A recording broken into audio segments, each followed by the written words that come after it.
Okay, इस question में हमें कैलकुलेट करना है current ratio and quick ratio. Step by step करेंगे इजी वे में। करंट रेशियो का फॉर्मूला हमारा current assets divide by current liabilities.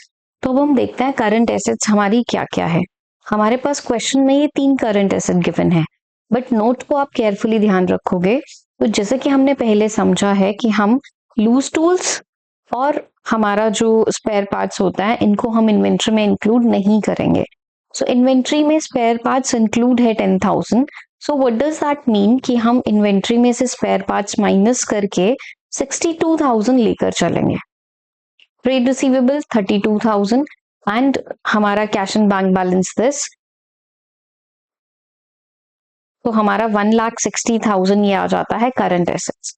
So current assets 1,60,000 divide by current liabilities. So current liabilities में आपके पास ये दो चीजें गिवन है, short term borrowings and trade payables, दोनों का टोटल होता है 80,000। फॉर्मूला में वैल्यू पुट की 2:1, हमारा आंसर आ गया करंट रेशियो। अब बात करें क्विक रेशियो की, तो हमारा फॉर्मूला क्या होगा, quick assets divide by current liabilities. Quick assets हम कैसे निकालेंगे, करंट एसेट्स हमारे पास कितनी है 1,60,000, माइनस करना है हमें क्या, इन्वेंट्री और प्रीपेड एक्सपेंसेस। प्रीपेड एक्सपेंसेस है नहीं, जीरो लेकर चलोगे। इन्वेंट्री हमारे पास हम कितना कंसिडर करेंगे 62,000।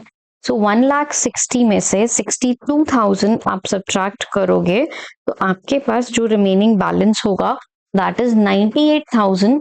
ये 98,000 होगा आपका किस चीज का, क्विक एसेट्स का amount and divide by current liabilities. So current liabilities है हमारी 80,000। हमारा आंसर कितना आया 1.22:1। तो आप पॉइंट के बाद 2 डेसिमल तक ही लेकर चलोगे। अब इसमें आपका डाउट होगा कि मैम इन्वेंट्री हमने 72 क्यों नहीं लिया, वाई दिस वन इज 62। उसका रीजन ये कि इन्वेंट्री में स्पेयर पार्ट्स इंक्लूड है, तो जब भी हम कैलकुलेट करते हैं हमारा करंट एसेट तो हम इन्वेंट्री में ये लूज टूल्स वगैरह को इंक्लूड नहीं करेंगे। ठीक है, आई होप कि ये अब आपको क्लियर हो गया है। अब देखते हैं आगे के क्वेश्चंस। एक दो क्वेश्चंस हम और करेंगे, देन उसके बाद हम आगे टॉपिक पे जाएंगे। Calculate current ratio from the following information. Working capital given है। सो जैसे कि हमने क्लास में समझा, वर्किंग कैपिटल का क्या फॉर्मूला होता है हमारा, current asset minus current liabilities. Then आपके पास टोटल करंट एसेट्स है एंड इन्वेंट्री है। सो एक पॉइंट को आपको समझना है कि total current asset means inventory is already included in this. चलो, मैंने ये प्रेजेंटेशन में कॉपी पेस्ट कर लिया है question, so it will be easy to understand. So working capital का फॉर्मूला हमारा क्या, current assets minus current liabilities and working capital है हमारे पास 2,40,000। देखो हमें कैलकुलेट क्या करना है, करंट रेशियो। तो करंट रेशियो के लिए हमें दो चीजें चाहिए, करंट एसेट्स और करंट लायबिलिटीज, राइट। तो total current assets means inventory is also included in this. अगर यहाँ पे होता total current asset excluding inventory तो हम ये इन्वेंट्री इंक्लूड करते हैं, बट यहाँ पे अभी वर्ड क्या है, total current asset. What does that mean, inventory इसमें 5 लाख में इंक्लूडेड है। तो हमारे पास करंट एसेट्स है 5 lakh, but we do not have current liabilities. तो ये कैसे कैलकुलेट होगी, इस फॉर्मूला में हम वैल्यू पुट कर देंगे। करंट एसेट्स कितनी है हमारे पास 5 लाख माइनस करंट लायबिलिटी। सो ये करंट लायबिलिटी इधर शिफ्ट होके प्लस हो जाएगा और ये इधर शिफ्ट होके माइनस हो जाएगा। तो करंट लायबिलिटी हमारे पास कितना रिमेनिंग बैलेंस होगा, 2,40,000 में से 5 लाख में से 2,40,000 आप सब्ट्रैक्ट करोगे, 2,60,000 आपके पास करंट लायबिलिटी आ जाएगी। एंड देन आप अप्लाई करके फॉर्मूला अपना कैलकुलेट कर सकते हो करंट रेशियो। तो हमारा ये 1.29:1 करंट रेशियो आ जाएगा।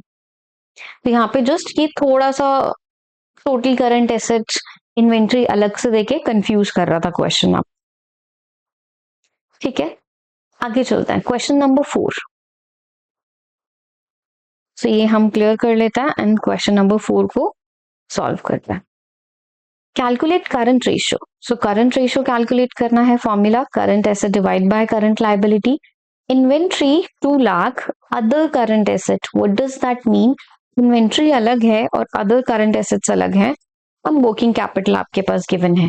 अगर हमें टोटल करंट एसेट यहाँ पे निकालनी है तो हम इन दोनों को प्लस करेंगे। अब हमारी करंट एसेट्स कितनी होगी? 7 lakh, 5 lakh plus 2 lakh. Working capital का फॉर्मूला हमारा क्या? Current asset minus current liabilities. So working capital is 2 lakh 40। आपके पास करंट एसेट गिवन है 7 लाख, तो आप करंट लायबिलिटी निकाल सकते हो, इधर जाके प्लस और ये इधर आके minus. So current assets, current liability हमारी कितनी हो जाएगी? 7 लाख माइनस 2 लाख 40, तो हमारा ये बचेगा 4 लाख 60,000। सो 7 लाख डिवाइड बाय 4 लाख 60,000 ये हमारा होगा, और हम अपना फॉर्मूला में वैल्यू पुट करके करंट रेशियो आएगा हमारा 1.52:1। ठीक है, क्लियर है?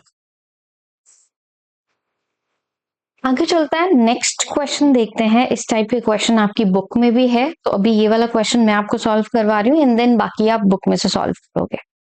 A company had current assets of 3 lakh and current liabilities of 1 lakh 40.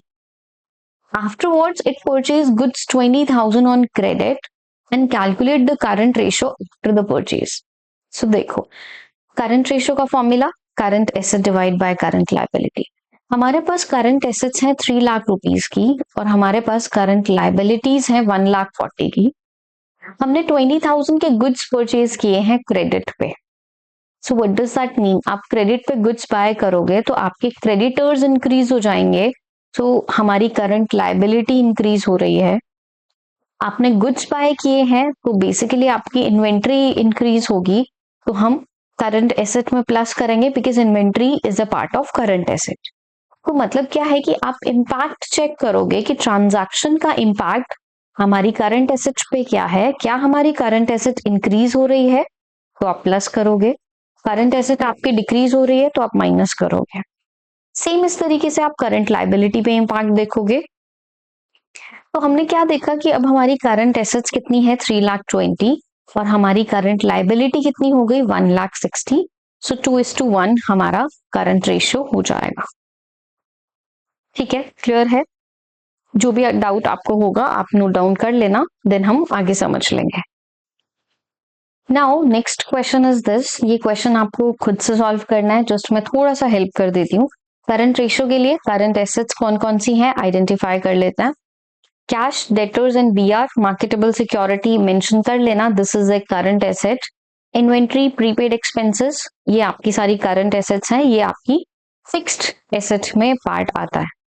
Current liability की बात करें तो sundry, creditors, bills payable, outstanding, bank overdraft, ये चारों पॉइंट्स आपके करंट लायबिलिटी के हैं।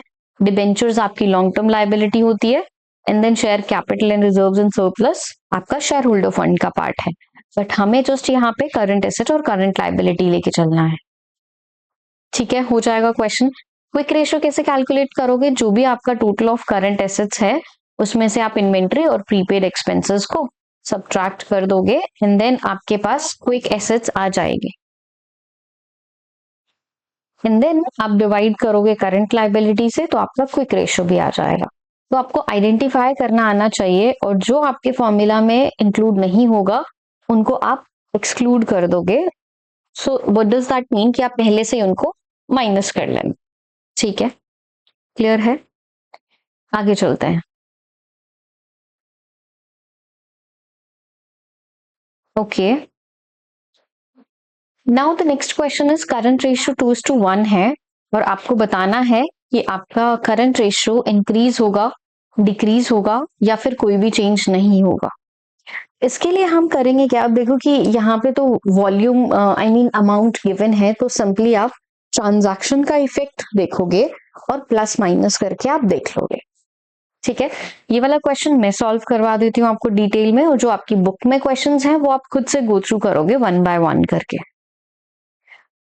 अब देखो 2:1 हमारा करंट रेशियो है, तो हम अज्यूम कर लेते हैं कि हमारी करंट एसेट 20,000 और हमारी करंट लायबिलिटी 10,000। ठीक है, first question. Repayment of creditors, repayment to creditors, what does that mean कि आपने क्रेडिटर्स की पेमेंट कर दी तो आपकी करंट लायबिलिटी कम हो जाएगी बिकॉज आपके क्रेडिटर्स कम हो रहे हैं, एंड आपने कैश पे किया होगा तो आपका बैलेंस कम होगा which is a part of your current asset. तो अब आपकी अपडेटेड करंट एसेट्स है 15,000 और 5,000। तो अगर हम देखें तो हमारा करंट रेशियो इंप्रूव हो गया है 3:1। तो यहाँ पे आप क्या लिख दोगे, इंप्रूव। ठीक है। Purchase of goods in cash, तो देखो second part, current assets 20,000, current liabilities 10,000। आपने गुड्स परचेज किए हैं कैश में, तो देखो आपका कैश बैलेंस रिड्यूस होगा और आपका इन्वेंट्री प्लस होगा। ठीक है। तो बेसिकली आपके करंट लाइबिलिटी पे कोई इफेक्ट नहीं होगा बिकॉज अगर आप क्रेडिट पे बाय करते देन आपका क्रेडिटर्स इंप्रूव होता है, बट यहाँ पे आपने कैश में गुड्स खरीदे हैं तो कैश बैलेंस कम होगा तो हमने माइनस कर दिया, इन्वेंट्री हमारा इंक्रीज होगा तो हमने प्लस कर दिया। ओवरऑल इसका इफेक्ट आपकी करंट एसेट पे नहीं हुआ। आई मीन एक चीज माइनस हो रही है, एक चीज प्लस हो रही है। ओवरऑल आपकी करंट एसेट्स 20,000 ही रहेगी और आपकी करंट लाइबिलिटी 10,000 ही रहेगी।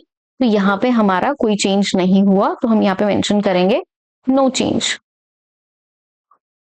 Purchase of goods on credit, तो बेसिकली 20,000 के आपकी करंट एसेट है, 10,000 आपकी करंट लाइबिलिटी है। गुड्स क्रेडिट पे खरीदे हैं आपने तो 10,000 के आपके क्रेडिटर्स इंक्रीज हो जाएंगे और 10,000 का आपका स्टॉक एड ऑन होगा। अपडेटेड आपकी करंट एसेट होगी 30,000 और आपकी करंट लाइबिलिटी होगी 20,000।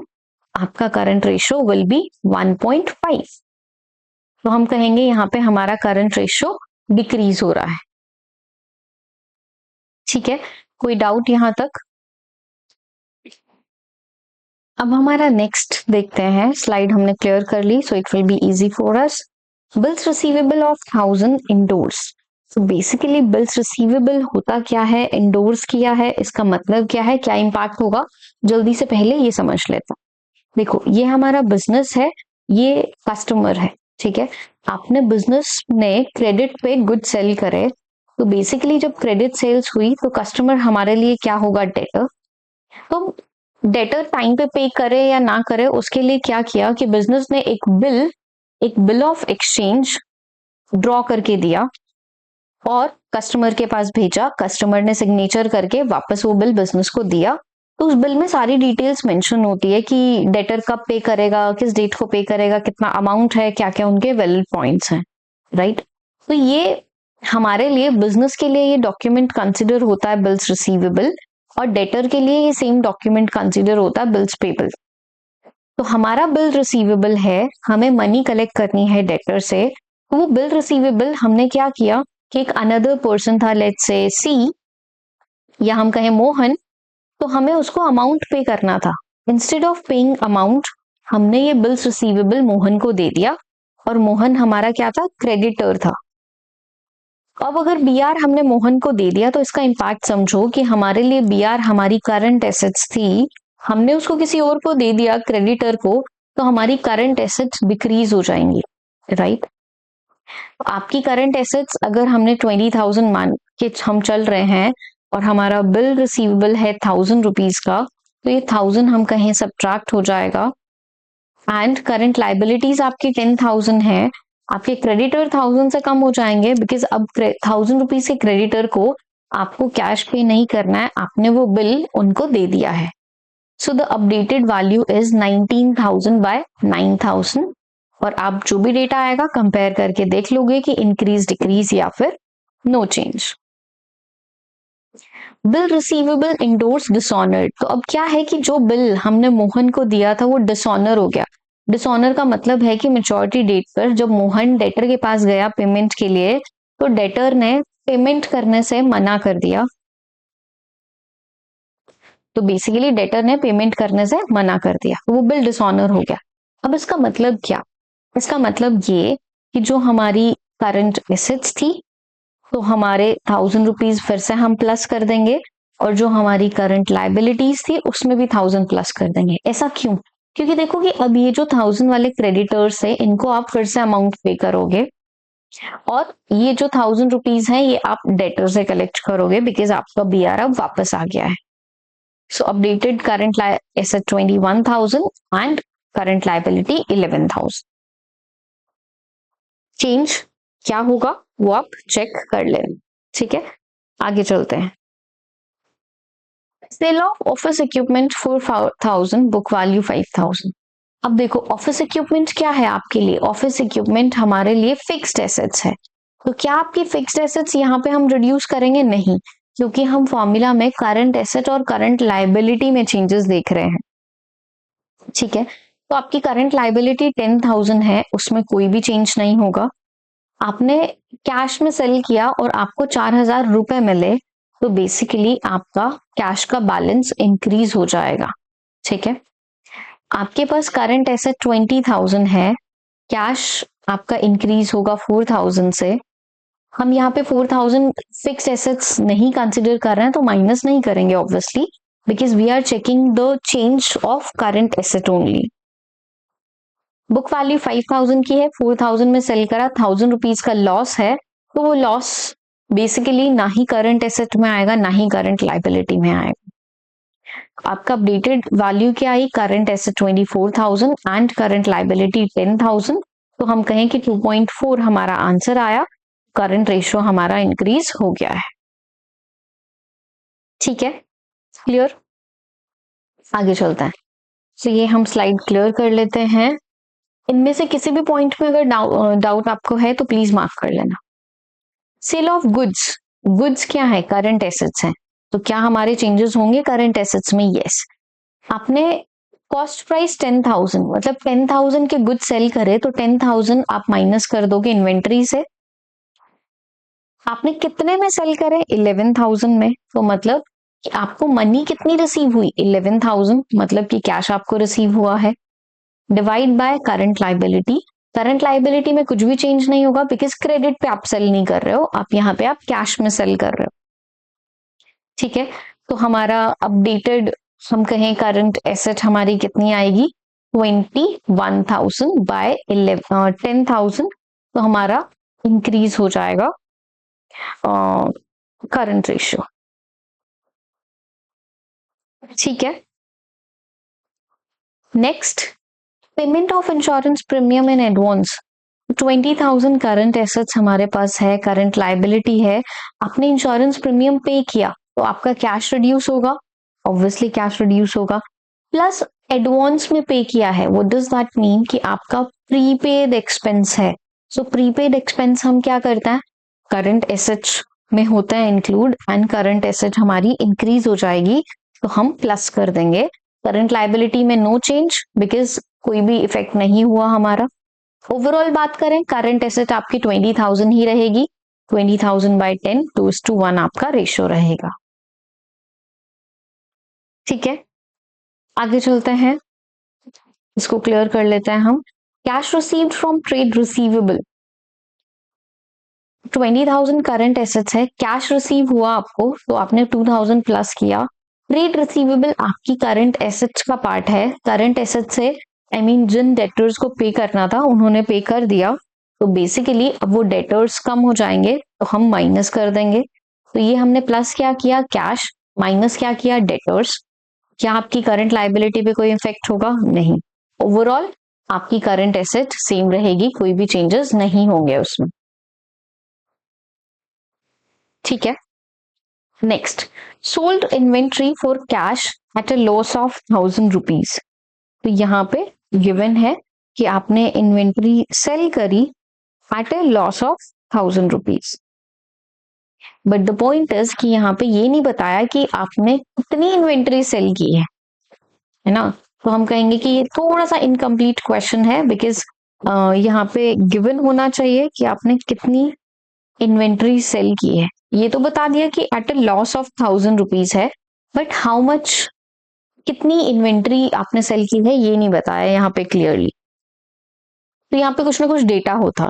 ठीक है, सो लेट्स से कि अगर हम लेके चले कि हमारी 2,000 की इन्वेंट्री है और हमने 1,000 के लॉस पे सेल करी, तो व्हाट डज दैट मीन कि उसके बदले में हमें 1,000 रुपीज कैश रिसीव होगा. है ना। तो हम चेंजेस कैसे करेंगे कि हमारी 20,000 करंट एसेट्स है, आपको कैश मिलेगा 1000 और आपकी इन्वेंट्री कितना माइनस होगी 2000, बिकॉज आप 2000 रुपीज की इन्वेंट्री सेल कर रहे हो, डिवाइड बाय करंट लाइबिलिटी। तो 21 माइनस 2000 तो आपका आ जाएगा 19,000 बाय 10,000। तो हमारा करंट रेशियो डिक्रीज हो रहा है यहाँ पे। Clear. Share capital of 1000 issued. तो अब देखो कि अगर हमने 10,000 के शेयर्स इशू किए तो इसका मतलब क्या कि आपको 10,000 रुपीज रिसीव होंगे, तो हमारी करंट एसेट में हम प्लस करेंगे। क्या आपकी करंट लाइबिलिटी पे कोई इंपैक्ट होगा? नहीं। उसका रीजन क्या कि शेयर कैपिटल इशू करेंगे तो शेयर कैपिटल बढ़ेगी, ना कि करंट लाइबिलिटी। अब आपका अपडेटेड 30/10,000 3:1 आपका करंट रेशियो है। आपने बोनस शेयर्स इशू किए हैं 5,000 रुपीज के। लेट्स सी इसका इंपैक्ट क्या होगा। बोनस शेयर्स मतलब कि आपने अपने एम्प्लॉइज को लेट्स से कि दिवाली के नाम के दिवाली गिफ्ट आपने बोनस शेयर्स दिए हैं, तो बोनस शेयर के बदले में कंपनी को कैश रिसीव नहीं होता है ना। तो वो कंपनी ने शेयर्स दे दिए in order to encourage the employees कि चलो आपको दिवाली गिफ्ट मिल रहा है। उसके बदले में ना ही कंपनी को कोई कैश मिला, तो बेसिकली करंट एसेट्स में कोई भी चेंजेस नहीं होगा, कुछ भी हम प्लस माइनस नहीं करेंगे। आपकी करंट लाइबिलिटी पे कोई इंपैक्ट नहीं होगा, बिकॉज वो शेयर कैपिटल इंक्रीज हुई है ना कि करंट लाइबिलिटी। ठीक है, क्लियर है। तो कोई भी इफेक्ट नहीं होगा इस ट्रांजैक्शन का करंट एसेट्स पे और करंट लाइबिलिटी पे, तो हमारा करंट रेशियो सेम रहेगा। Bank overdraft 1000 repaid. अब समझते हैं, देखो बैंक ओवरड्राफ्ट क्या है आपके लिए? Current liability. Bank overdraft means कि आपका जो अवेलेबल बैलेंस है आपने उससे ज्यादा विड्रॉ कर लिया है, तो बेसिकली अब आपकी करंट लाइबिलिटी रिड्यूस हो गई 1000 रुपीज और आपका कैश रिड्यूस हो गया 1000 रुपीज, बिकॉज अब आप कैश पे करोगे। तो 19,000 बाय 9, तो आप चेक कर लोगे कि कंपेयर करके इंक्रीज या डिक्रीज क्या हुआ है। ठीक है, सो ये पूरा क्वेश्चन हमने सॉल्व किया 20,000 और 10,000 लेके, इसमें यहाँ पे 2 लाख और 1 लाख लेके सॉल्व किया गया है, तो वो सेम ही आएगा आंसर, उसमें कोई इतना मेजर चेंजेस नहीं होंगे। क्लियर। अब आगे चलते हैं। हमारा पॉइंट क्या है? Calculate the current ratio two 2 decimal places of windless biotech limited from the following, and हमारे पास ये एनुअल रिपोर्ट गिवन है। सो हमारा क्वेश्चन क्या है देखते हैं। आपके पास opening inventory of consumables, raw material, closing inventory given है, opening inventory of finish goods and work in progress given है, क्लोजिंग इन्वेंट्री गिवन है अलग अलग पॉइंट्स में एंड दिस।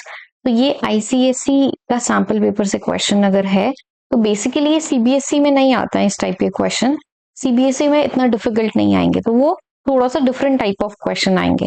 तो ये वाला क्वेश्चन हम क्लास में डिस्कस करेंगे स्पेसिफिकली आईसीएसई स्टूडेंट्स के लिए। ठीक है, आगे चलते हैं। तो सेम आपका क्विक रेशियो का गिवन है एंड देन आपको बताना है कौन सा इंक्रीज या डिक्रीज होगा। तो आई होप कि अब आप कर सकते हो। क्विक एसेट्स में quick assets minus inventory minus prepaid expenses divide by current liability, ये हमारा फॉर्मूला होता है। तो जिसमें जो भी चेंजेस होंगे वो प्लस माइनस करके आप चेक करोगे कि इंक्रीज या डिक्रीज क्या हुआ। ठीक है, आगे चलता है नेक्स्ट क्वेश्चन। तो अब जैसे हमने क्वेश्चन सॉल्व किए थे ऊपर की वर्किंग कैपिटल गिवन है एंड देन आपको कैलकुलेशन करनी है, सो इस टाइप के क्वेश्चन कुछ हैं। इनमें से जो थोड़ा सा डिफिकल्ट क्वेश्चन है वो मैं डिस्कस कर लेती हूँ एंड देन बाकी आप खुद से ट्राई करोगे। चलो हमने ये प्रेजेंटेशन में कन्वर्ट कर लिया, अब डिस्कस करते हैं।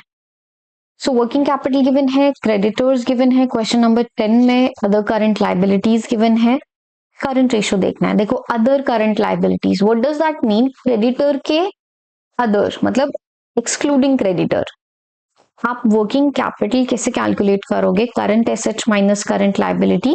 तो वर्किंग कैपिटल आपके पास 720 है, करंट एसेट आपको चाहिए, करंट लाइबिलिटी टोटल कितनी है? 40,000 के क्रेडिटर्स एंड 2 लाख रुपीज की आपकी करंट लाइबिलिटी है।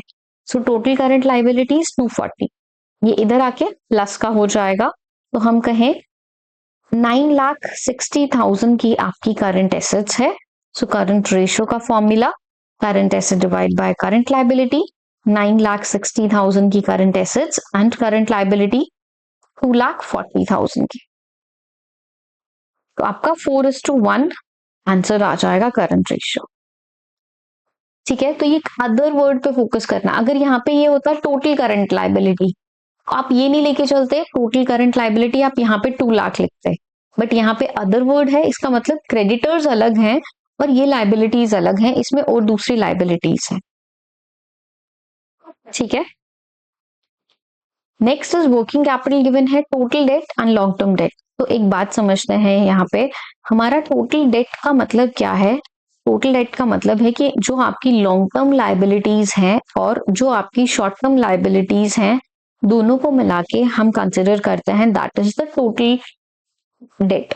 तो आपके पास टोटल डेट है 3,25,000 का, लॉन्ग टर्म है 2,50,000 का। Easily we can calculate the short one. कैसे निकलेगा? ये 2,50,000 को इधर आप शिफ्ट कर दो और ये सब्ट्रैक्ट कर देंगे, बिकॉज साइड चेंज हो जाती है तो हम सिंबल रिवर्स करते हैं। बेसिक मैथ ये हमारा कहता है। तो ये हमारा 75,000 शॉर्ट टर्म लाइबिलिटी आ गई। शॉर्ट टर्म लाइबिलिटी मतलब करंट लाइबिलिटी। ठीक है, तो अब वर्किंग कैपिटल के फॉर्मूला में वैल्यू पुट कर लेते हैं। वर्किंग कैपिटल का फॉर्मूला में वैल्यू हमने पुट की तो हमारे पास करंट लाइबिलिटी आई है 75,000। अब ये इधर शिफ्ट होके हमारा प्लस हो जाएगा, तो current asset is 2,25,000 and current liability is 75,000। 3:1 हमारा करंट रेशियो हो जाएगा। तो ये आपको पता आना चाहिए, टोटल डेट का फॉर्मूला एंड वर्किंग कैपिटल का फॉर्मूला। ठीक है, तो इस तरीके से क्वेश्चन आपके घुमा फिरा के आता है। क्लियर है? स्क्रीनशॉट आपको लेना है तो आप ले सकते हो। नेक्स्ट क्वेश्चन, अब देखो ये इंटरेस्टिंग है। लिक्विड एसेट्स आपके पास गिवन है, स्टॉक आपके पास गिवन है, प्रीपेड एक्सपेंसेस हैं एंड वर्किंग कैपिटल है, और क्वेश्चन में कहा करंट रेशियो निकालो, क्विक रेशियो निकालो। तो पहले हम करंट रेशियो की ही बात कर लेते हैं। Current ratio current asset by current liability. Quick ratio का फॉर्मूला हमारा क्या होगा कि भाई आप करंट एसेट में से इन्वेंट्री माइनस कर दोगे और आप प्रीपेड एक्सपेंसेस माइनस कर दोगे, डिवाइड बाय करंट लाइबिलिटी। और हमें क्या चाहिए? नेक्स्ट फॉर्मूला हमें चाहिए current asset minus current liability working capital का। ठीक है, लिक्विड एसेट्स। अब देखो ये लिक्विड एसेट्स का मतलब क्या है कि आपकी liquid quick assets divide by this. Liquid asset is the another name for quick assets. ठीक है, कंफ्यूज नहीं होना है।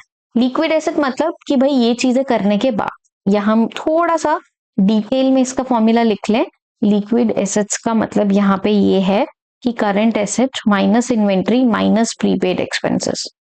तो आपके पास लिक्विड एसेट 37500 गिवन है, करंट एसेट हमें नहीं पता, इन्वेंट्री आपके पास 10,000 है, प्रीपेड एक्सपेंसेस आपके पास 2500 है। तो इस फॉर्मूला में सारी चीजें हैं एक्सेप्ट द करंट एसेट। तो हम करंट एसेट निकाल सकते हैं कैसे? इन दोनों आइटम्स को उधर की तरफ शिफ्ट करेंगे, प्लस हो जाएंगे। सो 1 दोनों को प्लस कर देंगे हम, तो ये 50,000 हमारा टोटल हो गया। और करंट एसेट कितनी आ गई? 50,000। अब देखना, अब step by step values put करते जाएंगे और आंसर आ जाएगा। वर्किंग कैपिटल 30 है, करंट एसेट 50 है, तो क्या हम इस फॉर्मूला में वैल्यू पुट करके करंट लाइबिलिटीज निकाल सकते हैं? Yes, easily. ये इधर जाएगा प्लस, ये उधर जाएगा माइनस, तो 50 माइनस 30 20,000। तो करंट लाइबिलिटी कितनी आई? 20,000। तो करंट एसेट्स है, करंट लाइबिलिटीज है, 2.5:1 हमारा करंट रेशियो आ गया। क्विक रेशियो हमें कैलकुलेट करना है। सो क्विक रेशियो हम कैसे निकालेंगे? क्विक एसेट्स तो हमारे पास गिवन है ही क्वेश्चन में, 37500 divide by current liability. Current liability हमारी 20,000 है, तो ये हम डिवाइड करेंगे और हमारा आंसर आ जाएगा क्विक रेशियो का फॉर्मूला, या हम कहें लिक्विड रेशियो का फॉर्मूला, या एसिड टेस्ट रेशियो। तीनों नेम आपके सिमिलर रहेंगे। ठीक है, नेक्स्ट जो ये क्वेश्चन हमारा है 13th, ये आप खुद से कैलकुलेट करोगे। इन्वेंट्री आपके पास गिवन है, वर्किंग कैपिटल गिवन है, अदर करंट एसेट्स गिवन है, तो दोनों रेशियोज कैलकुलेट करो अपनी नोटबुक में, इंफॉर्मेशन नोट कर लो एंड देन ये आप मुझे क्लास में चेक करवाओगे क्वेश्चन नंबर 13। ठीक है, done. Okay, next question similar kind of है, चेंज आपको बताना है। ये इस टाइप के क्वेश्चन आ जाता है कई बार, तो हमें पता होना चाहिए। ठीक है, आई होप कि अब तक के जितने भी हमने रेशियोज किए हैं, current ratio and liquid ratio, ये दोनों के पॉइंट आपको क्लियर है, इनमें कोई भी डाउट आपको नहीं है। ओके, नेक्स्ट रेशियो अब हम करेंगे करंट रेशियो और लिक्विड रेशियो हमारा कंप्लीट हो गया है। अब हम टर्नओवर रेशियो स्टार्ट कर रहे हैं, ये आपकी बुक में आगे जाके आएगा, बट ये इजी है थोड़ा सा, तो इसलिए हम इसको पहले कवर अप करेंगे। ठीक है, सो हमारा फर्स्ट है इन्वेंट्री टर्नओवर रेशियो। इसका फॉर्मूला क्या होगा, सिग्निफिकेंस क्या होगा, कैसे हम कैलकुलेट करेंगे, वो सारी चीजें समझेंगे डिटेल में। इन्वेंट्री टर्नओवर रेशियो हम कैलकुलेट क्यों करते हैं, ये देखने के लिए कि हमारे बिजनेस में जो हमारी इन्वेंट्री है, जो हमारा स्टॉक है, कितनी बार हमारे बिजनेस में वो रोटेट होता है, उसके लिए हम ये देखते हैं। ठीक है, फॉर्मूला क्या होगा, हमारा फॉर्मूला है cost of revenue from operation. मैं एक बार पहले समझा देती हूँ एंड देन आप नोट डाउन कर लेना, डिवाइड बाय एवरेज इन्वेंट्री। अब इनका मतलब क्या है वो सारी चीजें भी हम समझेंगे। देखो, cost of revenue from operation, या हम कहें सिंपली कॉस्ट लेकर चलता है। ठीक है, देखो आप कोई भी गुड्स मैन्युफैक्चर करते हो, लेट्स से कि आपने 100 रुपीज का वो गुड्स मैन्युफैक्चर किया, तो आप उसमें कुछ ना कुछ अमाउंट ग्रॉस प्रॉफिट ऐड करोगे, let's say 20 rupees, and then आप उसको फिर सेल करते हो 120 का। ठीक है, तो एक तो हमारा फॉर्मूला आएगा ये, जो आपको नोट डाउन करना है, cost of revenue from operation plus gross profit divide by net sales, I mean equal to net sales. Then cost calculate करने का हमारा एक फॉर्मूला और है, वो हमारा क्या कहता है, वो फॉर्मूला हमारा है opening stock plus net purchases plus direct expenses minus closing stock. तो अब यहाँ पे डायरेक्ट एक्सपेंसेस मतलब कि जो आप 11th क्लास में ट्रेडिंग अकाउंट में जो जो भी एक्सपेंसेस लिखते थे, जो आपके एक्सपेंसेस फैक्ट्री से रिलेटेड है, वो आपका आएगा डायरेक्ट एक्सपेंसेस में। ठीक है, तो ये फॉर्मूला आप लगाओगे, opening stock plus net purchases plus direct expenses minus closing stock, तो आपका फॉर्मूला बनेगा cost of revenue from operations का। Cost of revenue from operation का हमारा एक नाम और भी है, that is cost of goods sold. ये भी आपको पता होना चाहिए, राइट? अभी के लिए ये जस्ट आपको दो फॉर्मूलाज पता होना चाहिए। And then average inventory, average inventory मतलब कि आपका ओपनिंग इन्वेंट्री प्लस आपकी क्लोजिंग इन्वेंट्री डिवाइड बाय 2, ये आपका फॉर्मूला होगा और इससे हमारा कैलकुलेट होगा एवरेज इन्वेंट्री। ठीक है, तो हमारा स्टॉक बिजनेस में कितनी बार रोटेट होता है वो हम कैलकुलेट करते हैं, आंसर इसका हमारा आएगा टाइम्स में। अब बात कर लेते हैं इसके सिग्निफिकेंस की, कि अगर आपका inventory turnover ratio normally high है, so that is a good thing, कि आपका स्टॉक बहुत जल्दी क्विकली सेल्स में कन्वर्ट हो जाता है एंड देन फिर से आप प्रोड्यूस करते हो, फिर से सेल्स में कन्वर्ट हो जाता है।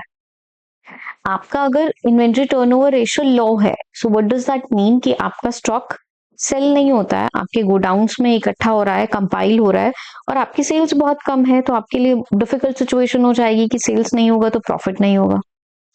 बहुत ही ज्यादा हाई है तो वो भी एक अच्छी बात नहीं है, क्योंकि भाई आप बहुत क्विकली क्विकली उसको अगर सेल कर रहे हो, प्रोड्यूस कर रहे हो, सेल कर रहे हो, प्रोड्यूस कर रहे हो, तो हम ये कहें कि या तो आप मार्जिन बहुत कम रख रहे हो, और अगर आपका मार्जिन प्रॉफिट बहुत कम है तो वो भी बिजनेस के लिए अच्छी सिचुएशन नहीं होगी। Normally high is a good thing. ठीक है, फॉर्मूला समझ में आ गए? एक बार फॉर्मूलाज को फिर से गो थ्रू कर लेता है, फिर से समझ लेता है। Cost of revenue from operation divide by average inventory, ये हमारा फर्स्ट फॉर्मूला है। कॉस्ट मतलब कि कॉस्ट लेट से 100 रुपीज है, आपने ग्रॉस प्रॉफिट ऐड करा 20, तो आपकी सेल हुई 120 की। तो एक फॉर्मूला ये निकल के आया, cost plus gross profit equals to sales. Then cost का दूसरा फॉर्मूला हमारा क्या कहता है, opening stock plus net purchases plus direct expenses minus closing stock. Then average inventory का हमारा फॉर्मूला क्या होगा, opening inventory plus closing by 2। Formula सारे क्लियर हैं? इन चारों फॉर्मूलाज को आपको नोट डाउन करना है अभी, एंड देन फिर हम क्वेश्चंस चेक करते हैं कि किस टाइप के क्वेश्चन फ्रेम हो सकता है। फर्स्ट क्वेश्चन, ग्रॉस सेल्स हमारे पास है, सेल रिटर्न है। ग्रॉस सेल मतलब, ग्रॉस सेल्स का मतलब होता है कि भाई आपने अभी सेल रिटर्न माइनस नहीं की है, ठीक है। So we need to calculate stock turnover ratio. तो हम पहले फॉर्मूला लिख लेते हैं, स्टॉक टर्नओवर रेशियो या हम कहें इन्वेंट्री टर्नओवर रेशियो का फॉर्मूला हमारा cost of revenue from operations divide by average inventory. तो आपके पास ओपनिंग स्टॉक है, आपके पास क्लोजिंग स्टॉक है। तो opening stock is 70,000, opening stock plus closing stock divide by 2 अगर हम ये करते हैं तो हमारा आंसर आता है एवरेज इन्वेंट्री का। तो ये हमारी आई एवरेज इन्वेंट्री, ठीक है। एवरेज इन्वेंट्री क्वेश्चन में कैलकुलेट करना बहुत इजी था।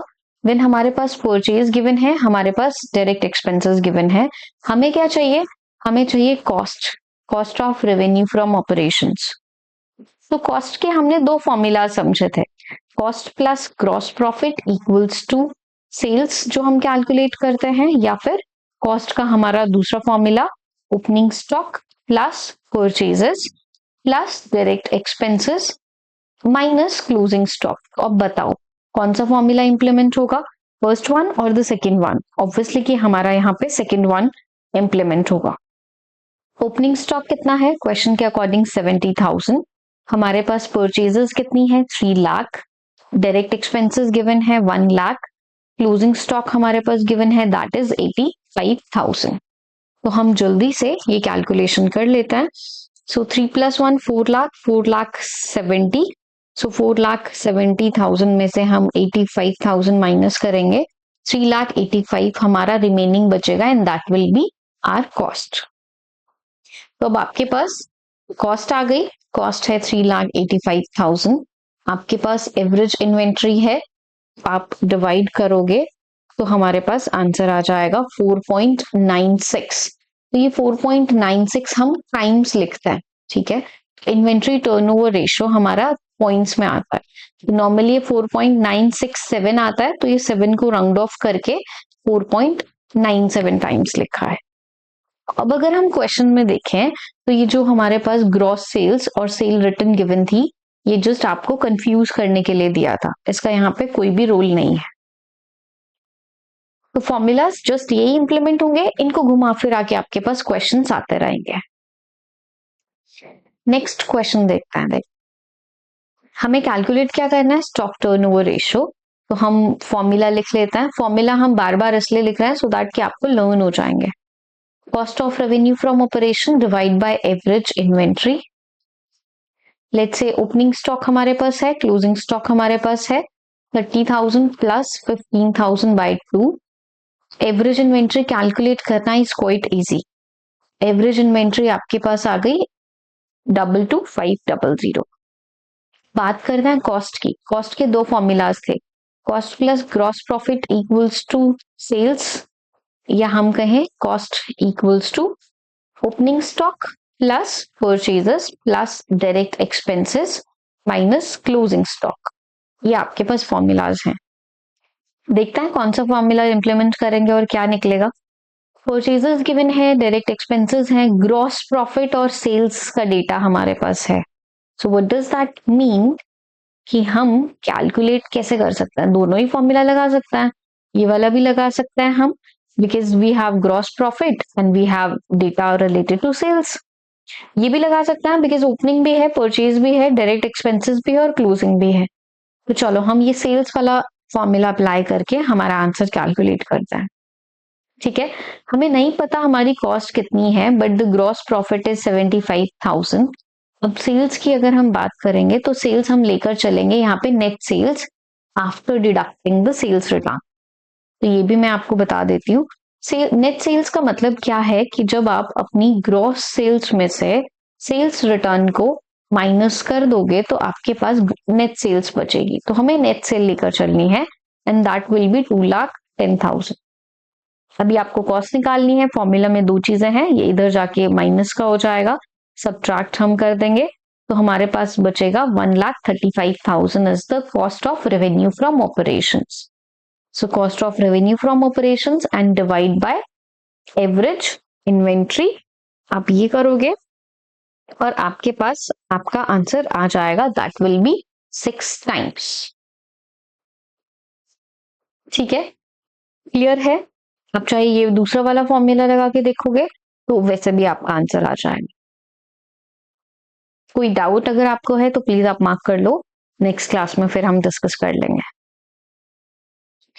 इसके डिफरेंट टाइप ऑफ क्वेश्चंस और भी बनता है इन्वेंट्री टर्नओवर रेशो के, तो वो भी अभी हम डिस्कस करेंगे, अभी खत्म नहीं हुआ है। आई गेस 3 to 4 टाइप्स और हैं, तो अब हम आगे वो डिस्कस करेंगे। चलो बाकी क्वेश्चंस डिस्कस करते हैं, डिफरेंट टाइप ऑफ कि कैसे कैसे क्वेश्चन आपके फ्रेम हो सकता है। इन्वेंट्री टर्नओवर रेशो आपको कैलकुलेट करना है, फॉर्मूला लिख लेते हैं सो दैट कि हमें लर्न हो जाए। Cost of revenue from operations divide by average inventory. Opening inventory है, क्लोजिंग इन्वेंट्री है, इजी हो जाएगा। 40,000 प्लस 50,000 बाई 2, 90 बाई 2, 45,000 की आपकी एवरेज इन्वेंट्री हो गई। बट हमें कॉस्ट चाहिए, देखते हैं क्वेश्चन में क्या है। Revenue from operations, basically revenue from operation is the formula, is the another name for sales and gross loss. देखो हमने क्या फॉर्मूला बनाया था कि आपकी 100 रुपीज के आप गुड्स बनाते हो तो आप उसमें कुछ ग्रॉस प्रॉफिट लेट से 20 रुपीज ऐड करोगे तो आप आगे जाके उसको 120 का सेल करते हो, है ना। अब अगर आपने 100 रुपीज का गुड्स बनाया, अगर आप लॉस पे सेल करोगे तो आप लॉस सब्ट्रैक्ट करोगे तो आपकी सेल्स आएगी, है ना। मान लो कि 100 रुपीज का गुड्स बनाया, 20 रुपीज का आपको लॉस हुआ तो 80 रुपीज की आपकी सेल्स आएगी। तो ग्रॉस प्रॉफिट होता है तो हम प्लस करते हैं, ग्रॉस लॉस होता है तो हम सब्ट्रैक्ट करते हैं, ये हमें पता है। अब आपके पास फॉर्मूला में वैल्यू लगाते हैं, देखो ग्रॉस लॉस है तो cost minus loss will be the sales. तो आपके पास सेल्स है 8 लाख रुपीस की और आपको लॉस हो रहा है 1 लाख का और आपको कॉस्ट निकालनी है। तो फॉर्मूला में दो चीजें हैं तो हम तीसरी कैलकुलेट कर सकते हैं। 1 लाख इधर शिफ्ट होके प्लस का हो जाएगा तो कॉस्ट हमारी कितनी हो जाएगी, 9 लाख। सो 9 लाख हमारी कॉस्ट है, 45,000 हमारा average inventory, 20 times 90,000 by 2 will be the 45,000 and 30 subtract हो गई, 20 times हमारा आ जाएगा इन्वेंट्री टर्नओवर रेशियो। तो इसमें हमारा पॉइंट क्या था, the point was related to gross loss. ठीक है, क्लियर। नेक्स्ट देखते हैं। अब हमारे पास सिर्फ ये 3 इंफॉर्मेशन है and we need to calculate inventory turnover ratio. देख लेते हैं कैसे कैलकुलेट करेंगे। तो इन्वेंट्री टर्नओवर रेशियो का formula is cost of revenue from operations divide by average inventory. अब एवरेज इन्वेंट्री के लिए we need opening inventory plus closing inventory by 2। Opening हमारे पास है दैट इज 60,000 बट हमारे पास क्लोजिंग नहीं है, तो कैसे कैलकुलेट करेंगे देखते हैं। कॉस्ट और परचेजेस गिवन है तो हमने कॉस्ट के दो फॉर्मूलाज बनाए थे, cost plus gross profit equals to net sale. क्या आपके पास ग्रॉस प्रॉफिट या नेट सेल का डेटा है, नहीं, तो ये वाला फॉर्मूला इंप्लीमेंट नहीं होगा। तो कॉस्ट का दूसरा फॉर्मूला हमने क्या देखा था, दूसरा फॉर्मूला हमने देखा था opening stock plus purchases plus direct expenses minus closing stock. Yes, now we have cost, cost कितनी है 3 लाख, ओपनिंग स्टॉक कितना है 60, परचेजेस आपके पास कितनी है 3,30,000, डायरेक्ट एक्सपेंसेस नहीं है 0 ले लो, फॉर्मूला में वैल्यू पुट करके हमारे पास क्या आ सकता है, क्लोजिंग स्टॉक आ जाएगा। ऐसे आप फॉर्मूलाज याद रखो और देखो कि आपके पास क्या इंफॉर्मेशन गिवन है और क्या आप अप्लाई करके कैलकुलेट कर सकते हो इजीली विदाउट एनी प्रॉब्लम। ठीक है, तो हम कर लेते हैं वैल्यू शिफ्ट इधर उधर। ये 3 lakh equals to 3,90,000 minus closing stock, ये हमारा फॉर्मूला बना है। क्लोजिंग स्टॉक इधर शिफ्ट होके प्लस हो जाएगा और ये इधर शिफ्ट होके माइनस हो जाएगा। ठीक है, तो आपका क्लोजिंग स्टॉक की वैल्यू कितनी आई? 3,90,000 माइनस 30,000, दैट विल बी 3,60,000। आपका आ गया है क्या? Closing stock. एक बार देख लेते हैं कि हमने कहीं कुछ गड़बड़ तो नहीं कर दी है, बिकॉज क्रॉस चेक करना तो बनता है।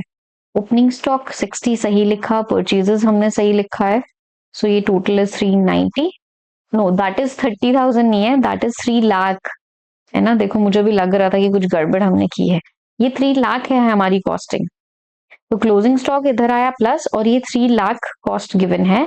सो 3,90,000 में से 3 लाख माइनस करेंगे तो हमारे पास 90,000 बचेगा क्लोजिंग स्टॉक। अब देखो कि मुझे पता कैसे चला कि कुछ एरर है क्वेश्चन में, हमने कुछ गड़बड़ तो नहीं कर दी। मुझे पता इसीलिए चला क्योंकि ओपनिंग स्टॉक 60,000 है, हम क्लोजिंग स्टॉक हमारा आया 360, तो इसलिए मुझे लगा कि कहीं कुछ एरर है। आपके साथ भी अगर कभी ऐसा हो कि भाई ओपनिंग स्टॉक तो आपका 60,000 है and suddenly closing stock is 3,60,000, तो ऐसा कैसे हुआ? तो एक बार क्रॉस चेक कर लेना हमने गलती क्या की। ये 3 लाख को 30,000 समझ लिया था। ठीक है, सो 390 में से 3,90,000 में से 3 लाख जाएगा तो 90,000 आपके पास क्लोजिंग स्टॉक बचेगा। तो अब टोटल इज 1,50,000 बाई 2, 75,000 आपकी एवरेज इन्वेंट्री आ गई है। एवरेज इन्वेंट्री 75,000 है and cost of revenue from operation 3 lakh है। तो ये अब आपका आंसर आ जाएगा। और आंसर हम जो ये ध्यान रखना है हमें कि किस चीज में हम ये आंसर लिखना है, हम ये आंसर हमेशा टाइम्स में लिखते हैं, 4 टाइम्स हमारा आंसर होगा। ठीक है, आंसर हमारा मैच हो गया है। तो ये पूरा हमने डिस्कस किया सारे स्टेप बाय स्टेप। तो ऐसे different different type of questions frame होंगे। सो वी विल ट्राई कि हम each and every kind of question एक बार डिस्कस कर लेते हैं एंड देन फिर हम डिफरेंट क्वेश्चंस अलग टॉपिक के करेंगे। आपको निकालना है, अब देखो, from the following information we need to calculate opening and closing inventory. Okay, तो इन्वेंट्री टर्नओवर रेशियो का फॉर्मूला क्या होता है? Cost of revenue from operation divide by average inventory, right. आपका एवरेज इन्वेंट्री का फॉर्मूला क्या होता है? Opening inventory plus closing by 2। आपके पास इन्वेंट्री टर्नओवर रेशियो गिवन है, दैट इज 8 टाइम्स। ठीक है, आपके पास cost of revenue from operations cost भी गिवन है। इसका मतलब कि इस फॉर्मूला में हम वैल्यू पुट करके एवरेज इन्वेंट्री निकाल सकते हैं, राइट। एवरेज इन्वेंट्री हमारा कितना आ जाएगा? 2 लाख डिवाइड बाय 8, और ये हम डिवाइड करेंगे तो हमारे पास जो वैल्यू आएगी that will B 25,000 average inventory. अब ये एवरेज आ गया, हमें ओपनिंग प्लस क्लोजिंग बाय 2 हम करते हैं, तो इस फॉर्मूला में अगर हम ये वैल्यू पुट कर दें तो हमें पता चला, क्रॉस मल्टीप्लाई करेंगे कि हमारा ओपनिंग प्लस क्लोजिंग दोनों का टोटल विल बी 50,000। ठीक है जी, ये भी क्लियर हो गया। देन इसने कहा कि inventory at the beginning is 1.5 times the closing inventory. What does that mean? कि मान लो आपकी क्लोजिंग इन्वेंट्री x है, आपकी opening inventory will be 1.5x। यही बोला उसने कि क्लोजिंग इन्वेंट्री का ओपनिंग 1.5 टाइम्स है, तो हमने क्लोजिंग को x अज्यूम कर लिया, so opening will be 1.5x, so that will B this. अब ये फॉर्मूला में वैल्यू अगर हम देखें तो 2.5x इक्वल्स टू 50,000, और ये हमारा x की वैल्यू अगर हमें निकालनी है तो इधर जाके ये डिवाइड हो जाएगा। सो अगर हम देखते हैं 50,000 डिवाइड बाय 2.5x, x की वैल्यू आई हमारी 20,000। x हमने क्या अज्यूम किया था जी? क्लोजिंग इन्वेंट्री अज्यूम किया था। तो अब x अगर हमारा 20,000 है which is closing inventory, so opening inventories ने ये कहा कि 1.5 टाइम्स 1.5 से मल्टीप्लाई अगर हम करें 1.5 इंटू 20 विल बी 30,000 और हमारा टोटल हमें पता ही है कि 50,000 है, क्रॉस चेक भी हो गया। तो आप ओपनिंग इन्वेंट्री कैसे कैलकुलेट करोगे? 1.5 इंटू क्लोजिंग इन्वेंट्री, तो आपकी ओपनिंग आ जाएगी 30,000 और हमें क्वेश्चन में कैलकुलेशन क्या करनी थी? हमें कैलकुलेशन करना था ओपनिंग इन्वेंट्री और क्लोजिंग इन्वेंट्री, ये दोनों पॉइंट ही, और ये हमने डिटेल में चेक कर लिए। ठीक है, क्लियर हुआ? तो इस टाइप का क्वेश्चन भी आ सकता है कि आपको ओपनिंग या क्लोजिंग कैलकुलेट करनी हो सकती है। आई होप कि समझ में आया है। तो देखो ये 4 to 5 काइंड ऑफ हम क्वेश्चंस कर चुके हैं। तो सारे क्वेश्चंस इसी टाइप के आपके फ्रेम होंगे स्टॉक टर्नओवर रेशियो में।